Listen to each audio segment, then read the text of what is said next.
Bonjour, je suis Richard Murphy et voici la 16e vidéo de la série sur l'importance de la transparence fiscale que j'animerai, réalisée conjointement par l'Université de Sheffield où je travaille en tant que professeur de pratique comptable, l'Initiative mondiale pour la transparence fiscale et International Budget Partnership.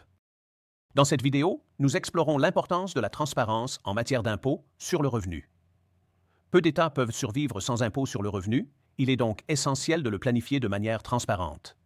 Les impôts sur le revenu sont généralement prélevés sur les éléments suivants lorsqu'ils sont perçus par un individu.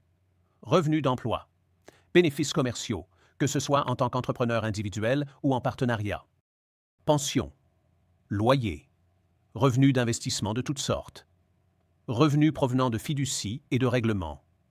Ils peuvent également être imposés sur les bénéfices provenant de la vente d'actifs détenus par un individu. Mais ceux-ci sont généralement soumis à un impôt sur les gains en capital, ou ne sont pas imposés du tout. Les bénéfices des entreprises de toutes sources, mais ceux-ci sont habituellement soumis à un impôt sur les sociétés. Et la réception de cadeaux, bien que cela soit inhabituel.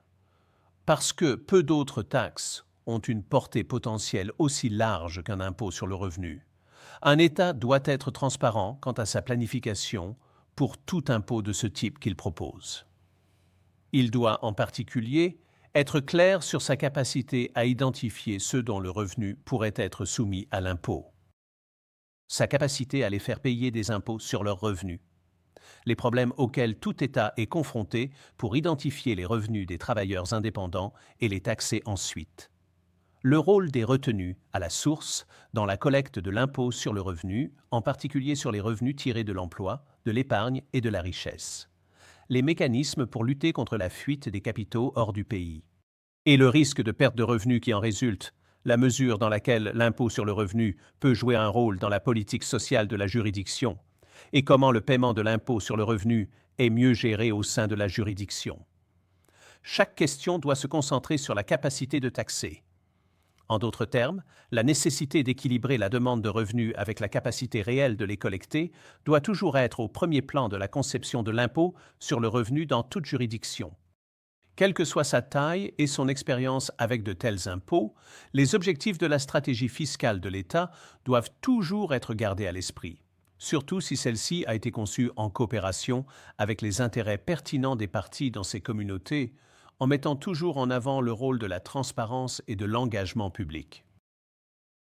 Dans ce contexte, cela nécessitera une attention particulière au civisme fiscal, car cela représente la volonté de toute communauté de payer des impôts et la confiance que les gens ont dans le système fiscal dans son ensemble, ainsi que dans ses procédures, sa transparence et son équité.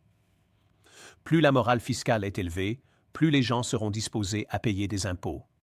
Et la transparence fiscale et la participation publique, selon nous, et comme le montrent plusieurs études, augmentent généralement le civisme fiscal.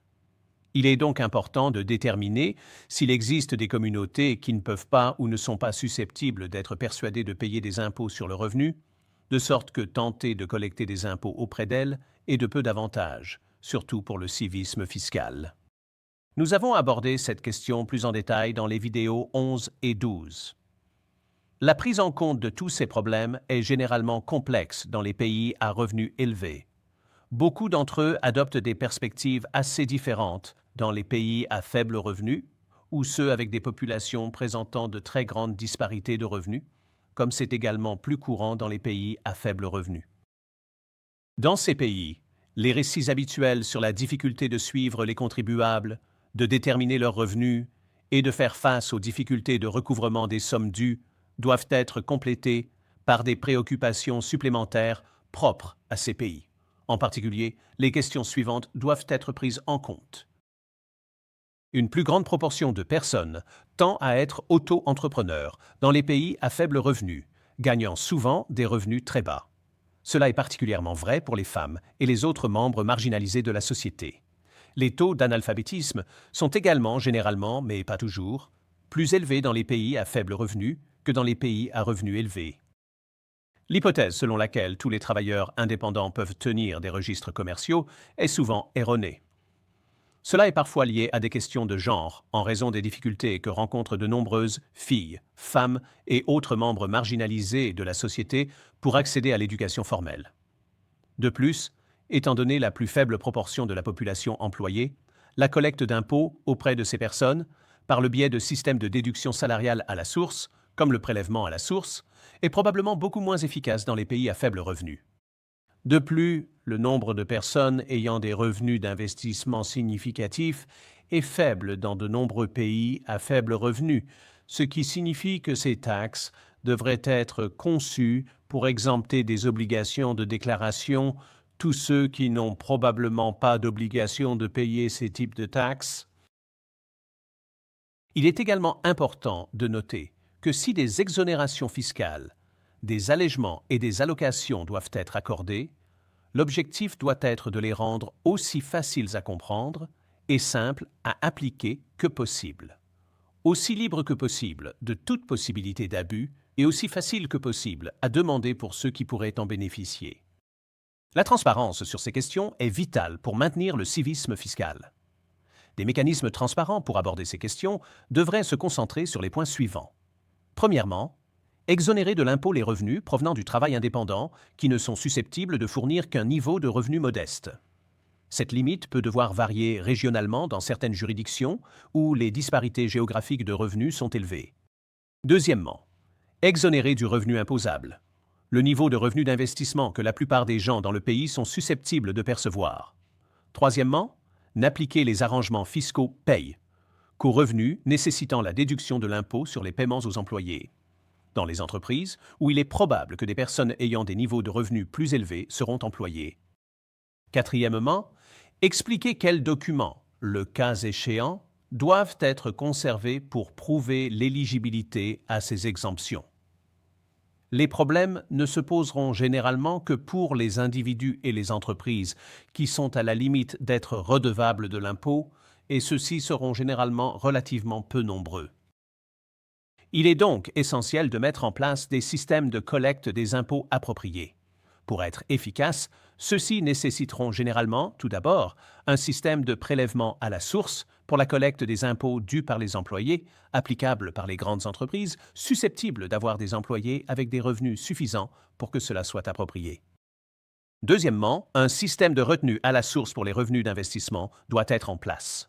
Par exemple, les paiements d'intérêts au-dessus d'un montant convenu devraient être soumis à une retenue à la source et les paiements de dividendes pourraient également être soumis à des arrangements similaires s'ils sont versés à des particuliers.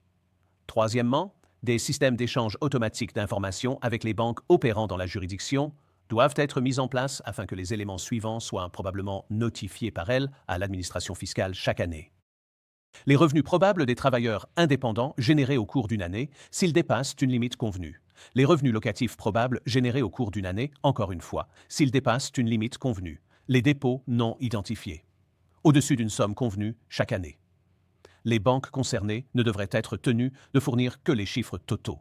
Il appartient à l'administration fiscale de poursuivre l'affaire si elle le souhaite une fois la notification effectuée.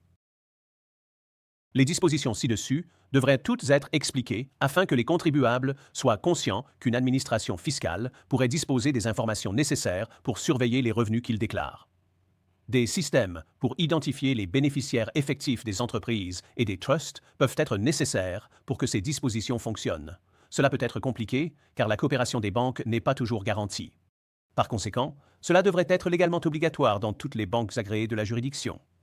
Il est également essentiel qu'une administration fiscale participe aux accords internationaux d'échange automatique d'informations dans la plus grande mesure possible, afin de s'assurer qu'elle peut déterminer les revenus mondiaux de ceux qui vivent dans leur juridiction, si elle décide que cela doit être soumis à l'impôt.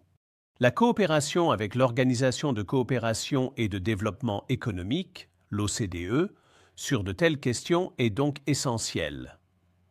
Un dernier aspect de la conception du système d'impôt sur le revenu est vraiment important.